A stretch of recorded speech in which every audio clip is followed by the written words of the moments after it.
Hey everyone, my name is Nick. Welcome back to the channel, and in this video we are going to be taking a look at the cults of the Legion. So previously introduced in the Ritual of the Damned book, we are now all inclusive in the Codex, and we have access to a number of different cults, which basically means our detachments go into a cult, and that gives us access to a new arcana or relic, a new warlord trait, and a new spell, and that is going to add to some flavour for our Thousand Sons armies.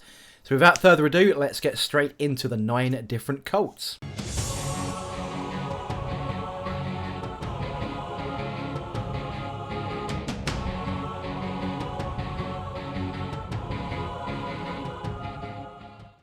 So the cults of the Legion return then from Ritual of the Damned and are now in the one book. So if you do own Ritual of the Damned, put it away for prosperity, because you're not going to be using it ever again. So the 9 great cults then: Mutation, Prophecy, Time, Scheming, Magic, Knowledge, Change, Duplicity, and finally Manipulation are the 9 great cults. And within that we have access to new psychic powers, warlord traits, and sorcerous arcana, or aka relics. So every sorcerer in your detachment that is part of that single cult gains access to an additional power. So that's every psyker, the same as it was with Ritual of the Damned, on top of any powers that they've picked from either Vengeance or the Discipline of Change, which are the 2 psychic power lists that we have, which we'll get onto in a very near video. In addition to that then, if your Thousand Sons cult character model gains a warlord trait, they can have the cult warlord trait from that specific cult. So you can either pick from the main trait options, or you can pick from your cult. And finally, your Sorcerous Arcana then. Each great cult has an associated cult Sorcerous Arcana relic, and if your army is led by either Magnus or a Thousand Sons cult warlord, you can give the relevant cult relic to a Thousand Sons character from your army instead of any of the Sorcerous Arcana relics that are in the book in the separate sections outside of the cults. Once again, as with Ritual of the Damned though, named characters such as Araman cannot be given a relic. So the long and the short of it then is, if your army is battle forged and you make yourself a battalion of Thousand Sons, that battalion can be part of one of these 9 cults. You can't mix and match within that. Each detachment will have to be a cult of your choosing. And within that, that unlocks us the extra psychic power, the extra trait, and the extra relic within that cult itself. The first of the 9 great cults presented in the book then is Cult of Mutation. This gives us access to the psychic power Warp Reality, the warlord trait Touch of Vicissitude, and the sorcerous arcana Exalted Mutation. So Warp Reality then has a warp charge of 6, which with the new rules means that we can cast that on a 5, because all of our psykers now have a +1 to cast. It's a malediction spell, so if manifested, select a terrain feature within 24 inches and visible to the psyker, and then select an enemy unit within 3 inches of that terrain feature, and until the start of your next psychic phase, halve that unit's move characteristic and -1 from advance and charge rolls made for it. So the usual use for that is finding an enemy unit that is cowering behind there, ready to pounce out. So a unit, a fast-moving attacking unit like a Genestealer unit, for example, or some Khorne Berserkers that have been out of sight due to trying to mitigate any shooting incoming attacks. And what you want to do is to slow their rate of getting into your lines, and you would cast something like that onto the terrain feature, bounce onto that unit, and then slow it down. Touch of Vicissitude then is quite a simple one. So each time a melee attack is made by the warlord with that trait, an unmodified hit roll of 6 inflicts a mortal wound on the target, in addition to any other damage. So fairly straightforward. And then finally, your Sorcerous Arcana, the relic for this, is Exalted Mutation. And this is a sorcerer model only. Add 1 to the bearer's strength, toughness, and attacks characteristic.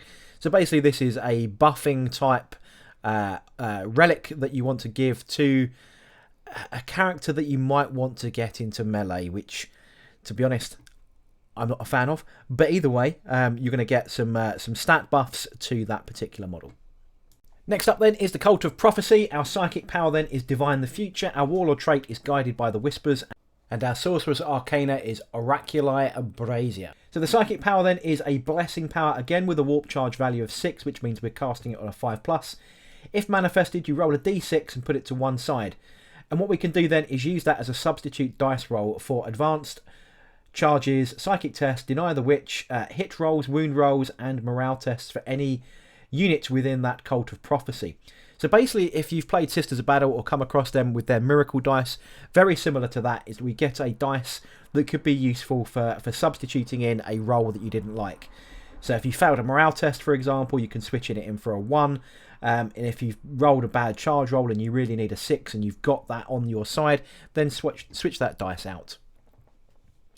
Guided by the Whispers then, once per turn when this Warlord is selected as the target of a charge, before that charge roll is made and after firing any Overwatch, so you can pop off some shots, it can make a normal move of up to 6 inches. So basically a running away ability to stop your Warlord getting into combat.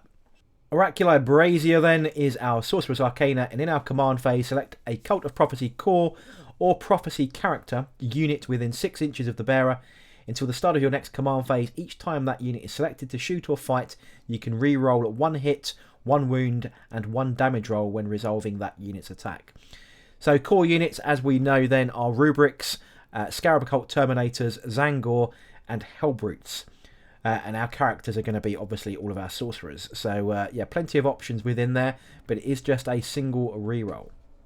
Number 3 on the list is the Cult of Time then. Our psychic power is Time Flux, our trait is Immaterial Echo, and our arcana is Hourglass of Manat. Some names coming from the old Ritual of the Damned book here. There are some tweaks, so if you do have Ritual of the Damned and you are remembering a lot of those, just be aware that there are a lot of names that have remained the same, but have a slight tweak in their ability. So Time Flux then, warp charge of 6, so again we're casting on a 5. If manifested, pick a Cult of Time infantry unit within 6 inches of the Psyker, and you can return 1 destroyed model from that unit to the battlefield with all of its wounds remaining, and then place back into coherency. Remember, every Psyker in your army knows that particular blessing power, so this is very, very strong on something like a blob of Terminators, and that ability can be used by the Sorcerer in that unit of Terminators to keep returning dead models to that unit. With a very low warp charge casting, that is going to be highly likely to return you quite a number of models over a period of time, so hence the name Cult of Time. Immaterial Echo then is in your Psychic phase if the Warlord manifests a Psychic power with a Psychic test result of 9+. This Warlord can attempt to manifest an additional Psychic power that phase, and when attempting to manifest that additional power, if it is passed, it cannot be denied. Only 1 additional power can be manifested as a result of this, so you can't do 9+, 9+, 9+.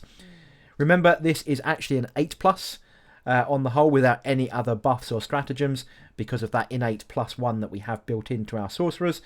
So again, slightly above average to get off, but you cast that second power and it can't be denied. That is going to be exceptionally powerful. The Hourglass of Manat then, the first time the bearer is destroyed, keep that model to one side and then you can return him with D3 wounds remaining. So very similar to the way it was done before, where you can return your dead Warlord. Next up is the Cult of Scheming, and we have Seeded Strategy as our Psychic power, we have Grand Schemer as our Warlord trait, and our Sorcerous Arcana is everyone's pronunciation of Shakithal's Theorem. A lot of utility powers within this one then, so the Seeded Strategy is a warp charge of 7, so 6 to cast. It's one of the higher ones here because everything else so far has been a 6. If manifested, a friendly unit in this cult within 24 inches of the Psyker, so good range on this. Until the end of that turn, the unit is eligible to shoot and declare a charge in a turn in which it fell back. Something that would envy the Ultramarines because they can do that, I believe, innately these days, but not very many armies have an ability to do that. The Grand Schemer Warlord trait then is friendly Cult of Scheming units gain Obsec whilst within 3 inches of the Warlord. Now, it just says Cult of Scheming units, so that is anything now. So that could be tanks and anything else that doesn't contain, is an OBSEC. So it is vehicles as well, for example. If they already have the OBSEC ability, like all of our Rubrics and Terminators and Zangor models, the models then double up in their value. So if you've got a squad of 5 Terminators, they're now worth 10 models in total, especially if you're determining who controls that objective marker and both units, yours and the enemy's, have that OBSEC ability. Finally then is Shakithal's Theorem, and once per battle in any phase, if the bearer is on the battlefield, you can use this theorem. If it does, select a Thousand Suns stratagem, and until the end of the phase or until after you've used that stratagem, whichever comes first, the CP cost, the command point cost of that stratagem, is 0. So a free stratagem to use then, normally before 9th edition, when we didn't get the extra command point per command phase, we'd use it on probably the most expensive ones that are in the book. So things like, there's a good example here that I used to use mine on. Coruscating Beam was a good one. That was 3 command points, which is basically a big mortal wound laser. So, but we'll get onto stratagems at another time. But just bear in mind that you've now got access to a free stratagem should you wish to use it. To be honest, probably not the strongest ability gaining CPs per command phase these days, but it's still there as a little bit of utility. Number 5 on the list then was probably my favourite one from pre 9th edition Codex, is the Cult of Magic. Psychic powers are Astral Blast, our trait is Devastating Sorcery, and our Arcana is the Arcane Focus. The psychic power Astral Blast then is a warp charge value of 6, so again casting on a 5. If manifested, the closest enemy unit within 12 and visible to the Psyker suffers D3 mortal wounds, and every other unit within 3 inches of that suffers 1 mortal wound. Still pretty powerful as an Astral Blast, still pretty good. No problems with that whatsoever. But Devastating Sorcery now is once per psychic phase when you attempt to manifest either Smite or a Witchfire psychic power, such as Astral Blast, because that is a Witchfire power. With this Warlord, you can re-roll the psychic test. So, yeah, you've got more chances of getting a power off, but previously that added a mortal wound to the output of Astral Blast and the splash damage that it used to do. So Devastating Sorcery gives us rerolls, but doesn't give us the same damage output that we used to get under Ritual of the Damned. Arcane Focus then is our Arcana.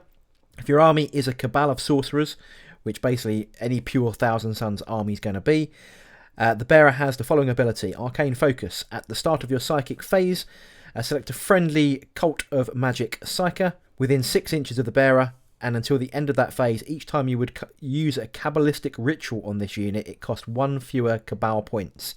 Now, Cabal points we're going to get onto in a very near future video, but just to know that extra utility is going to be at a discount.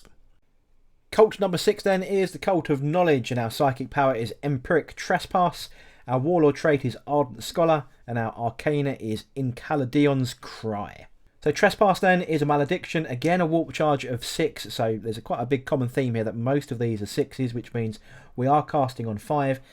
Select an enemy unit within 24 inches of that Psyker and until the start of your next psychic phase.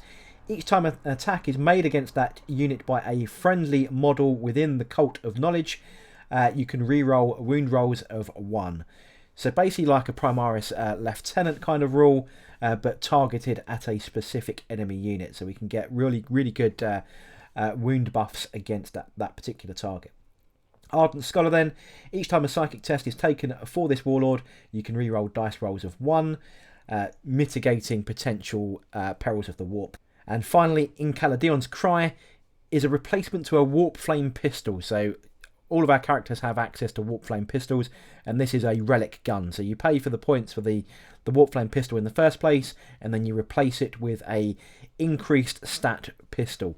So this one has a range of 12, the same as the other pistols. It's a D6 pistol shot, again the same, but it has better strength. It's strength 6, AP minus 3 rather than 2, and 1 damage. And as with all flame weapons, it automatically hits. Next up then is the Cult of Change, and our psychic power is Dismanifestation. Our trait is Fickle Nature, and our relic is Capricious Crest. So Dismanifestation is a malediction, again warp charge of 6, casting on a 5+. Select an enemy unit within 18 inches of the Psyker, and until the start of your next psychic phase, that unit is -1 from its leadership and its attacks characteristics. So another little gentle debuff against an enemy unit. Fickle Nature then allows us to re-roll charge rolls made for the Warlord, and the Warlord is eligible to shoot and charge in a turn in which it fell back. So very similar in a way to Seeded Strategy from the Cult of Scheming, which allowed a unit to disengage and fall back and then charge in a turn in which they fell back. So similar to that, but again this is slinging your Warlords into combat. And we're probably not the best at that in most circumstances. There are ways to really hench up our Warlords, but with Slay the Warlord and Assassinate and everything else that's around these days, I'm not really sure that's for me. Capricious Crest then is our Arcana. Once per battle round, when a psychic test is taken for a model within 80 inches of the bearer, you can change the result of the psychic test as follows. This is always a fun one. If the model is from your army, you can change any rolls of 1 to a 6, and if it's from the opponent's army in their psychic phase, you can change a roll of a 6 to a 1. So yeah, quite a funny one.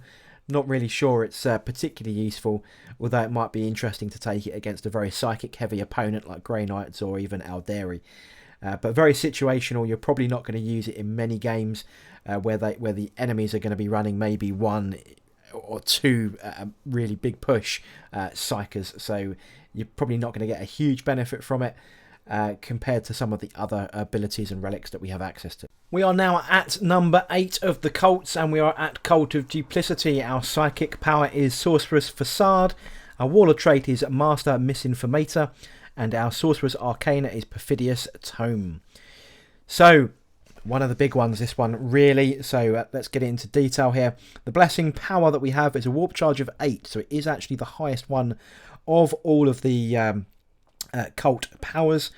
But we do cast it on a 7. So, we are casting on an average of 2d6. If manifested, select one friendly Cult of Duplicity infantry or monster within 6 inches of the Psyker, remove it from the battlefield, set it back up on the battlefield anywhere more than 9 inches away from an enemy model. This is our old teleport. This is what we used in Ritual of the Damned. This is how we get our 1,000 Suns around the battlefield, taking objectives and being a right pain in the backside. So very strong, but we are limited to infantry and monster units within 6 of the Psyker.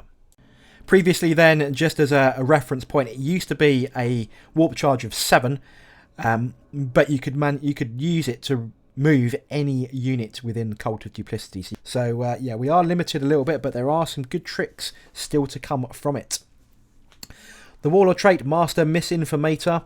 At the start of the first battle round, before the first turn begins, select up to D3 Cult of Duplicity units, excluding vehicles, from your army, remove them and the warlord from the battlefield, and then set them up again. So this is a full redeploy of your warlord plus D3 units before the first battle round, so you know who's going first at this point. So you've rolled off, then at that point you choose your redeploy.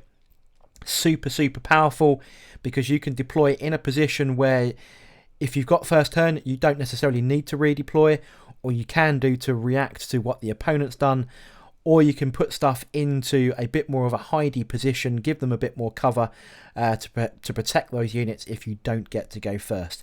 Really powerful warlord trait. And finally, Perfidious Tome. In each of your command phases, if the bearer is on the battlefield, it can read from the tome. If it does, roll a d6. On a 1, your opponent gains a command point, and on a 4+, you gain a command point. So 50-50 that you gain one, and 16.6% chance your opponent will gain a command point. So a little bit of fun again, but for me, the first two here, Psychic Power and the Warlord trait, are very powerful. Last but not least then is the Cult of Manipulation. Our Psychic Power, Attempted Possession. Our trait, Beguiling Influence. And our Sorcerous Arcana is Sorthis Mirror. Attempted Possession then, a malediction with a warp charge of 5. So we can actually cast this just on a 4, the lowest one in all of the cults. If manifested, select an enemy unit within 18 inches. That unit suffers 1 mortal wound. And until the start of your next psychic phase, each time a psychic test is taken from that unit, they're at -2 for their psychic test. So basically an anti-psyker ability, but so again quite situational really. I mean, you can still just output a single mortal wound to the opponent, but really you're looking for that -2 against the psychic test. Might be quite handy against things like Tyranids though, that one for me. But it is super easy to get off, and it's not a nearest unit type power as well. It is picking one that you want within 18 inches. Beguiling Influence then, each time an attack is made against a warlord, the hit roll, a wound roll, a damage roll cannot be re-rolled. So this game so relies on a lot of re-rolls. A lot of units get aura abilities, lots of re-rolls going on. This is quite a protective one against your warlord. But you know, you're usually going to get hit by something that's either super easy to wound you, or the weight of numbers are going to get you. So yeah, probably not the best one out of all of the warlord traits that we've seen so far. So there we go then, folks. That is the rundown of the 9 cults. There are definitely 2 that stand out for me. One is the Cult of Time and the second is the Cult of Duplicity. So we either have a movement-based one, which is really handy for securing objectives, or we have one that can heal us back up to strength. And that really works well with small elite armies, where every model lost is quite valuable to us. And even more so now with fearless troops that aren't going to run away. We're not going to lose from attrition in that kind of factor. We're only going to lose them through being shot off the board and so on. So being able to replen our army is very, very powerful. Equally, with Duplicity, that movement shenanigans around the board. Those are the two standout ones for me. Magic has lost a little bit of its magic, I would say. Astral Blast is still nice.